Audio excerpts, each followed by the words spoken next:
Basically, the Igud is an old organization. It was around when I was at yeshiva in the Beis, and I think in the younger years of Beis, not in the later years. And it was created by Ter Vedas. Rabbi Lifshitz was the head of it, if I remember at that time. And it was to counteract, or no, it's a bad word, counteracting maybe, but it was to be similar to what the RCA was to YU.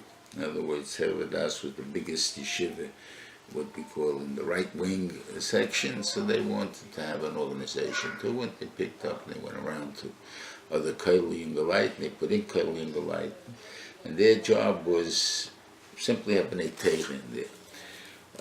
It wasn't the Agudas Rabbanim. The Agudas Rabbanim required Yodin Yodin, but it was an organization of former dedicated Haredi Yidden, if you want to put it that way. And they've been existing for all these years. Did they make a big splash? I don't know if they're involved in the all the types of things that the RCA is involved, and they may not have that appeal to the outside world because they're more Bnei Teredik, and that's the people that they're going to talk to. They have an effect on.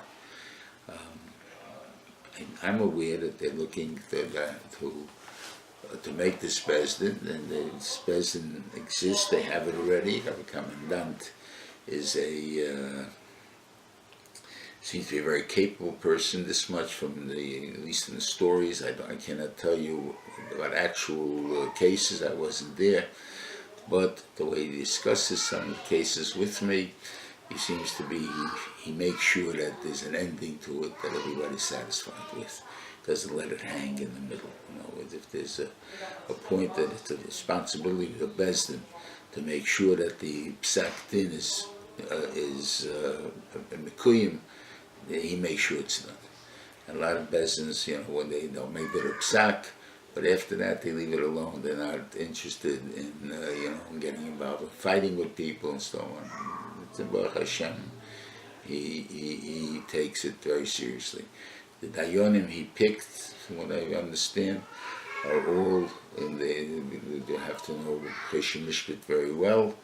Not only Cheshim Mishpat, Yehudeya and Ebenezer, and many things, because these are all shilas that come up with halacha in a dentera. It's not just dentera, money or whatever it is. There's issue sticker problems. There's other things that go in, and you have to be aware of these things.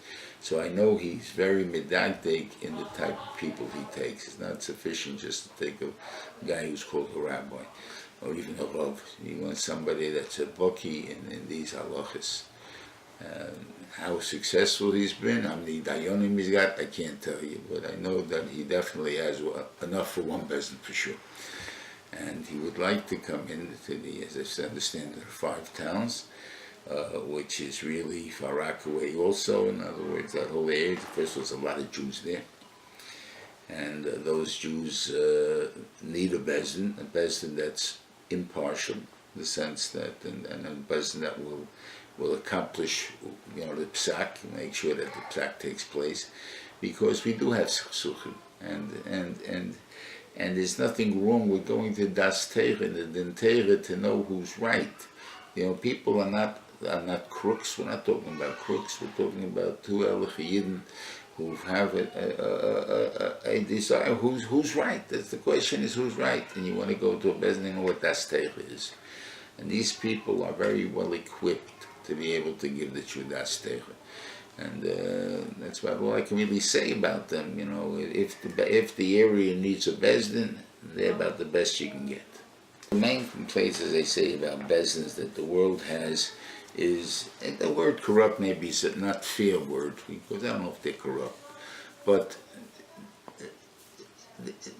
they're people, I don't think they make the parnasa definitely only from the bezdin, and even the ones that do, I don't know if it's a well-paying parnasa or whatever it is there.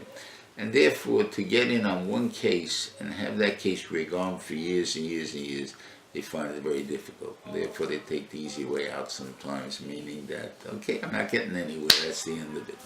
We don't do this, so we don't do that. and the person feels dissatisfied. When he feels dissatisfied, he gets angry, and he says, it's a corrupt thing. Doesn't mean it was corrupt. They weren't on the other guy's side. No one paid them off.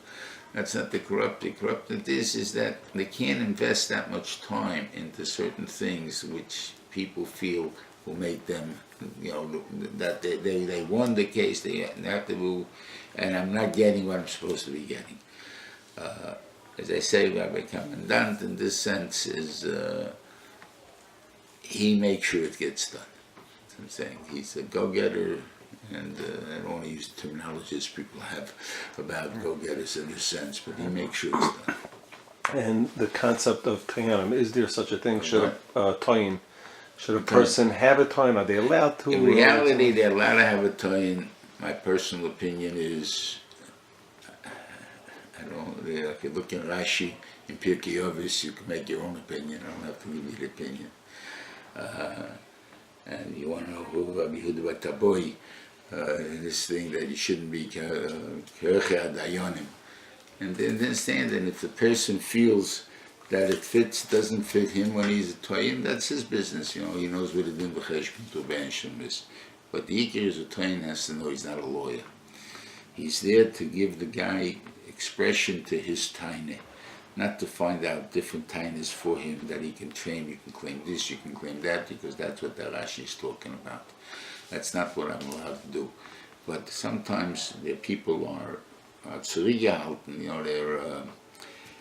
they're shy, they're, what do you call it? Just need guidance. They're not, what do you call it? So they need someone, the business job is to make sure that the Tayanim are able to speak.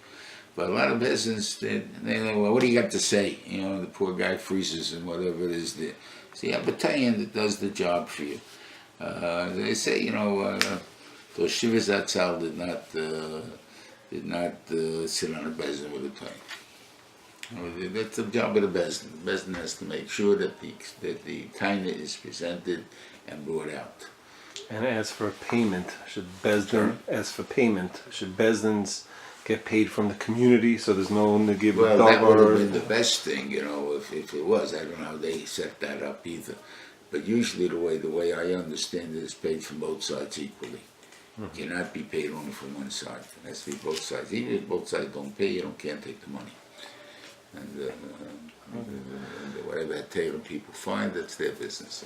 And to the people watching this, can the Rosh Hashiva give a bracha to anyone who does go to a bezdin and does the right thing? You want a bezdin, you don't want court. You want to do the right thing. You want to go to Elach mention. You want to go to people that are b'nei Torah and knowledgeable, will give you the das Torah, and that's really what you want to banish. And if you want to live up here Torah, then you get a bracha, tzlacha to all and every one of us. Amen.